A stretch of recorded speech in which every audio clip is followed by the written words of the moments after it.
than that, 'cause you hurt me and I don't react. I've been building up this thing for months. Oh, resentment. Now, I must say, at the start of this, I'm a little bit hesitant about discussing it with you because it's very personal, the stuff that's in your songs, and I'm afraid, to bring up bad stuff, which I don't really want to do. No, I mean, it's all in the record. It's like, well, that's a fact. So when and where did you make the record? I started writing the record in the fall, like late fall of 2017, like around October 2017. Right. And I finished recording it. I wrote the majority of it in Nashville, and then I took the songs back to LA in the summer of 2019, and we, basically like recorded it within a couple weeks, and 6 months later it was mixed. It was private. I was independent at the time, and my manager and I basically kind of like pulled the whole thing up by the bootstraps, and we're just right. like, let's just figure out how to do this thing. So, self-funded, and right. Which, kind of took some time to like, sure, get like funds to mix it, and, funds for the players, and, make sure that no one was put out too much by being a part of the process, etc. Right. Yeah. And so how did the deal with Auntie come along? That was just some sort of like freak, the happiest happening accident. Andy from Anti was my last dinner of 2020, before I think I got COVID in February of. Oh, you actually got it? I'm pretty sure I did. What they told me that I had what was indicative of walking pneumonia, but they weren't sure what it was right, that right, I had. Yeah. And I was out for about 6 weeks. And that was, probably a couple weeks after I saw Andy. We had dinner, and they held on to the record for a good bit, and we finally sealed the deal in November of 2020. I remember sitting by myself, I was house sitting for a friend, and taking care of her dogs, and I popped a bottle of wine, and I signed the contract, and had like a celebration by myself. By yourself, as we do. Yep, as we do. Yeah. Well, I didn't realize it was such a recent event. So that's congratulations. Thank you very much. Thank you. I finally celebrated it. I finally went on a week of vacation for the first time in like, I don't even know, 8 years. So. Right. Did you go anywhere? I went to Mexico. And, there you go. Oh yeah. I'm double vaxxed and did the quarantine thing, and did the, got tested on both sides, and made it out, double masked on the plane, went to a very remote location, up the beach, and was just kind of like, Yeah. Yes, but strange times here in New Zealand. We thought we kind of beat the whole thing. We were briefly locked down last year, and everything's been normal for a long time. And then suddenly we're all locked down again. They had one case 2 days ago that they discovered of the new virus, the variant. And so they just immediately locked down the whole country, which of course is only 5 million people, but still it's a big deal here. And the amazing thing is people have been extremely compliant, because there's been like 20 new cases since the one was discovered, they've been very good about tracking it down and realizing how it got there. And so it's very impressive. So this afternoon, we're supposed to find out what's going to happen next. As opposed to Nashville, where it's just kind of like, or really America, where it's just like everybody's faces are on each other's faces. I don't exactly know what's happening. So I spend my day doing this, which is just fine with me. Yeah, same. Yeah, honestly, like there's a part of me that misses quarantine life like a little bit. I'm just like, don't we want to go back inside, guys? Aren't we tired? Let's just take a quick 5 minutes. It's not that big of a deal. Well, it is winter here anyway, so it's not like we're missing the best weather or anything. So sure. Yeah, so there you go. Anyway, back to your record. So tell me about this, what the sessions were like, because I mean, I've got to imagine with the lyrical content of your songs that you need to be able to in some, you need to be in a frame of mind to be able to feel in the right mood to sing those songs. So how do you achieve that in the studio? Well, I think also enough time had passed by the time I got to like the studio place, and where like I could kind of separate myself from a thing that happened. Yes. Yeah. And I was lucky to have some of my really, really very close friends with me and around me in making the record at the time, and just was really lucky to feel just kind of like safe, and like it was easy to be vulnerable, and it was easy to like talk about what I wanted, and like I wasn't really going through it anymore. Right. So, right. Yeah. Right. so that was just kind of like the good fortune of time passing and not really having the means to record until I did. Right. And then on top of that, so you've released 3 or 4 or 5 of the songs already, and with fairly elaborate videos for them. So how does that work? How do you deal with spending all that time on these songs and going through that?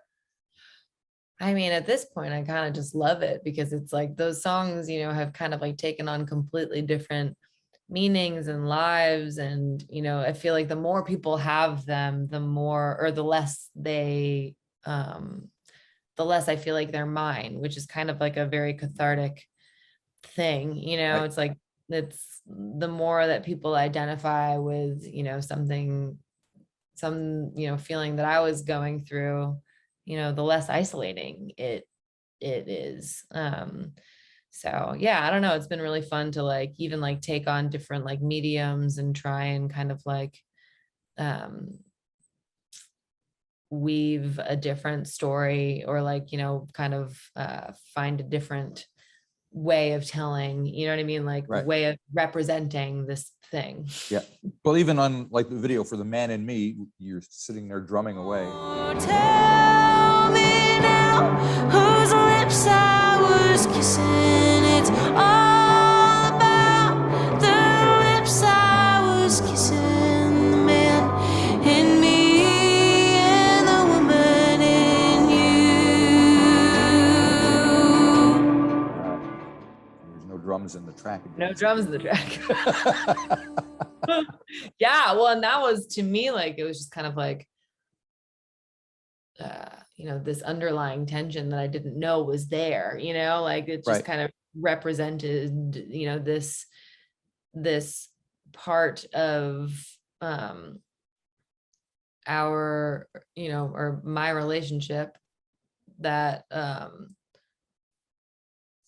that I could, you know what I mean, that I couldn't put my finger on. There was just this thing, Right. it's like anything else. It's like when it's like when he's talking to somebody else, you know what I mean, like, or Right. like it's like that, just like that intuition, that human intuition of just like, what is it, like I like want to help but I can't, Right. Yeah. Yeah. Yes. And there's a track called Forever, which you have some it's very dramatic, and there's strings in it. And how did that one come together? Can you tell me a little bit about that? Now that the past is settled, now that it's stirred back up, now that the war is over, how can you still make love? You're pushing every button, you're hitting every mark. You don't have my permission. So seamlessly and strangely, I actually started recording that song particularly. There's a studio called Dockside, and it's 2 hours south of New Orleans, and a friend of mine is like the head mix engineer, and produces a bunch of stuff out of there. And he was kind of on tour with me at the time, and was like, man, like there were a couple songs that I was trying out live, and he was like, I just feel like you have this record that's like starting to kind of come together. And if you want to come down to the studio and just like see what happens for a couple of days and start wrapping your head around it, like I'd love to have you. And so I didn't even look the studio up. I just kind of was like, pre-studio time, like hell yes. And so I like threw all my shit in the car and just drove down. And 10 hours later, I was in this like absolutely gorgeous, definitely haunted studio. Another haunted studio. I've been hearing about haunted studios quite a bit lately. Well, there's just, of course, you know what I mean? It's like we all just come there to leave something behind. Of course they're fucking haunted, you know, it just makes all the sense in the world to me. But it was such a wonderful, profoundly, it was just such a great experience because, you know, I think I was even like trying to find my feet again, you know, as a solo artist, and like, you know, wondering whether I should just produce something myself. And it kind of gave me the means, you know, to hope, you know, or to like trust my voice and like, you know, trust that I did want a partner in making this record. Because I didn't want to be, I can be really hard on myself, you know, and like, I don't want to put myself under whatever kind of pressure. Anyway, you know, Forever, I started tracking Forever there, and I really loved my vocal performance, and I really loved the, you know, guitars and the organs. And we took it to, I took it to LA, where, you know, Andrew Sarlo and I were producing the record. And, you know, we didn't even do it to like a click, but, or, you know, and to any sort of like, you know, track meet or anything. Right. And I'm really lucky to just know some really talented motherfuckers that were willing to, you know, put on a blindfold and just feel their way through this track. Cool. So all of those strings, even too, you know, this wonderful string player, Rowan, just went layer by layer with no real, you know, didn't chart anything out. There was no plan, just went by intuition the whole time. And it was just such a wonderful experience. Very nice. So how did you and Andrew work as co-producers of the record? Did you have, I mean, you know, Andrew really, or did you kind of, you know?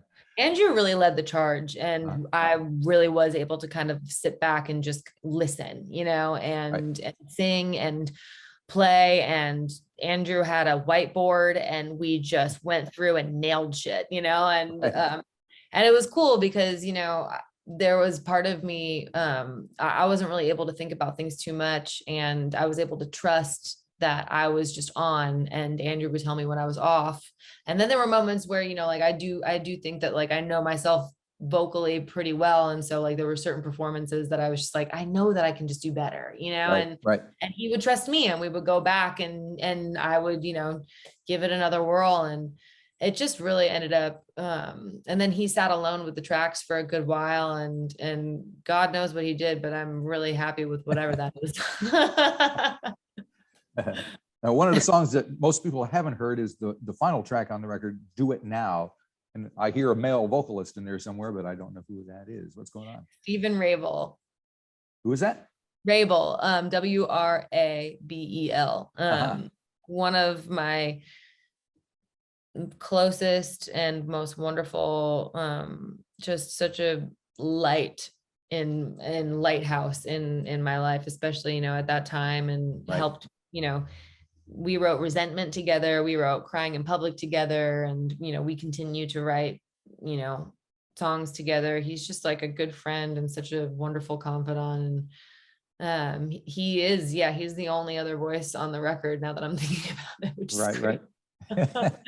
He just comes in to save the day at the end. Literally at the end.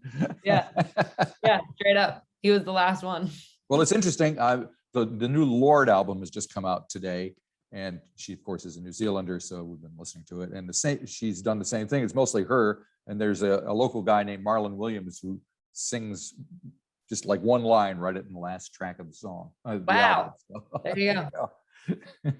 Yeah, sometimes you got to bring in, you know, the extra guns for the clothes. Sometimes you just need it. Very good. So, how are you looking at this record in terms of your career and you know, your artistic arc? How do you look at it? I don't know, man. You know, it feels really I feel really lucky to have finally sat with myself, for long enough, in writing these songs, and working with somebody like Andrew, who, was very, I think we were both really unsure of how to do what we ended up doing, which was Right. kind of what I really loved about him. He just is such a, like, it's not rocket science kind of guy. He's like, I just want Right. it to sound like you, so we're going to put a microphone in front of your face. Right. And I'm really happy to kind of, the last record that I released, I was in, full length record that I released, I was very much like in like, I can dance through this like really intense feeling sort of phase. And Right. this time around, I'm kind of just like, I just want to be raw, and I don't really have the energy to kind of dress it up, or to, throw a lot of bells and whistles and paint and whatever, and, like chop things up. And I just want to be able to be this, and hopefully that's enough. Should be. You'd like to think so. Fingers crossed. So when you're doing the stuff live, like this, the opening track is this thing called Rage, which is pretty heavy duty. I mean, it kind of hits you right in the face. What is that like for you on stage in front of people? I actually haven't played that song live yet. And What will it be like? what will it be like? God, I mean, some of these songs are just so naked, Right. And I think it's a lot, to ask of an audience, to kind of just go with me. And, I'm just hoping that people will just kind of let me go there. Right. Because yeah, I mean, I've never really actually been as lyric heavy in my songs for my solo projects until this record. I focused a lot on the lyrics and making sure that they were very kind of raw and visceral and conversational, and and yeah, I think that if people are willing to listen, then hopefully we'll get to go somewhere together. Sounds like a plan. Very cool. All righty. Well, thank you very much for telling me all about it, and thanks for making the record. Come down to New Zealand if you get a chance. You've been to God, I Mexico, hope you so. can get down here. I mean, hopefully America won't just be this like weird, like Delta variant that no one wants to touch. I mean, shit. I mean, I have tickets. I was planning on going to the States last year, bought airline tickets and the whole thing, and there's no way I'm going at the moment. Plus, I can't get back into New Zealand because you have to go into lockdown and you have to have a reserve a place and all this stuff. So oh, totally. I have a friend here from the UK right now, and I'm just like, I don't know if they're gonna let you back in, bro. That's a problem. And I don't want to be stuck outside. Dude, I hear you. Well, stay safe, and thank you so much too. for having me. Thank you. Have a good day. Good. You Bye-bye. too. Bye.